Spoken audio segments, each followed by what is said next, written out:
Super star ರಜನಿಕಾಂತ್ಗೆ ದೊಡ್ಡ ಆಘಾತ. ಎಲ್ಲರೂ ಶಾಕ್.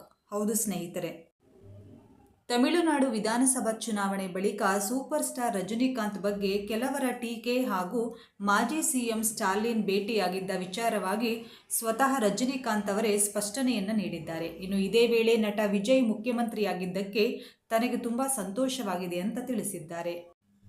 ಚೆನ್ನೈನ ಪೋಯಸ್ ಗಾರ್ಡನ್ನಲ್ಲಿರುವ ತಮ್ಮ ನಿವಾಸದ ಬಳಿ ಸುದ್ದಿಗೋಷ್ಠಿಯನ್ನು ಉದ್ದೇಶಿಸಿ ಮಾತನಾಡಿದ ನಟ ರಜನಿಕಾಂತ್, ಚುನಾವಣೆಯ ನಂತರ ನನ್ನ ವಿರುದ್ಧ ಅನೇಕ ಟೀಕೆಗಳು ಬರುತ್ತಿದೆ. ನಾನು ಅವುಗಳಿಗೆ ಪ್ರತಿಕ್ರಿಯಿಸದಿದ್ದರೆ ಅವು ಸತ್ಯವೆಂದಾಗುತ್ತದೆ. ಹಾಗಾಗಿ ನಾನು ಸ್ಪಷ್ಟಪಡಿಸಬೇಕಿದೆ ಎಂದರು.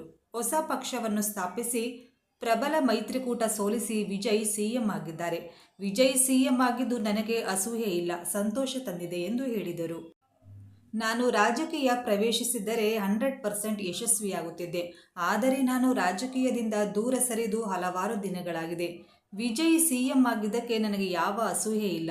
ವಿಜಯ್ ಹಾಗೂ ನನ್ನ ನಡುವೆ ಒಂದು ಪೀಳಿಗೆಯ ಅಂತರವಿದೆ. ವಿಜಯ್ ಹಾಗೂ ನನ್ನ ನಡುವೆ 25 ವರ್ಷದ ಅಂತರವಿದೆ. ವಿಜಯ್ ಸಿಎಂ ಆಗಿ ಗೆದ್ದ ತಕ್ಷಣ ನಾನು ಅವರಿಗೆ ಕರೆ ಮಾಡಿ ಅಭಿನಂದಿಸಿದ್ದೇನೆ ಎಂದು ತಿಳಿಸಿದ್ದಾರೆ. ವಿಜಯ್ ಪ್ರಮುಖ ಪಕ್ಷಗಳನ್ನು ಸೋಲಿಸಿ ಸ್ವತಂತ್ರವಾಗಿ ಮನ್ನಣೆ ಪಡೆದಿದ್ದಾರೆ. ಇದು ನನಗೆ ಆಶ್ಚರ್ಯ ಹಾಗೂ ಸಂತೋಷ ಎರಡನ್ನೂ ಉಂಟು ಮಾಡಿದೆ. ವಿಜಯ್ ಎಂಜಿಆರ್ ಹಾಗೂ ಎನ್ಟಿಆರ್ ಸಾಧಿಸಿದ್ದಕ್ಕಿಂತಲೂ ದೊಡ್ಡದನ್ನು ಸಾಧಿಸಿದ್ದಾರೆ. ಅವರು ತಮಿಳುನಾಡಿನ ಅಭಿವೃದ್ಧಿಗಾಗಿ ಉತ್ತಮ ಕೆಲಸಗಳನ್ನು ಮಾಡಲಿ ಎಂದು ಹಾರೈಸಿದ್ದಾರೆ. ಇನ್ನು ಇದೇ ವೇಳೆ ಮಾಜಿ ಸಿಎಂ ಎಂಕೆ ಸ್ಟಾಲಿನ್ ಭೇಟಿಯಾಗಿರುವ ವಿಚಾರವಾಗಿ ಹಾಗೂ ತಮ್ಮ ವಿರುದ್ಧದ ಟೀಕೆಗಳಿಗೆ ಸ್ಪಷ್ಟನೆ ನೀಡಿದ್ದಾರೆ.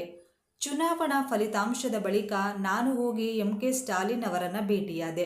ಸ್ಟಾಲಿನ್ ಹಾಗೂ ನನ್ನ ಸ್ನೇಹ ರಾಜಕೀಯವನ್ನು ಮೀರಿಸಿದ್ದು.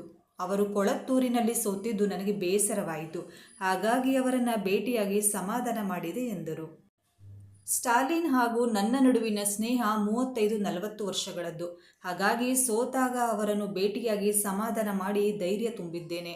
ರಜನಿ ಅನಗತ್ಯವಾಗಿ ಮಾತನಾಡುವ ಕೀಳುಮಟ್ಟದ ವ್ಯಕ್ತಿಯಲ್ಲ ಅಂತ ಸ್ಪಷ್ಟಪಡಿಸಿದ್ದಾರೆ.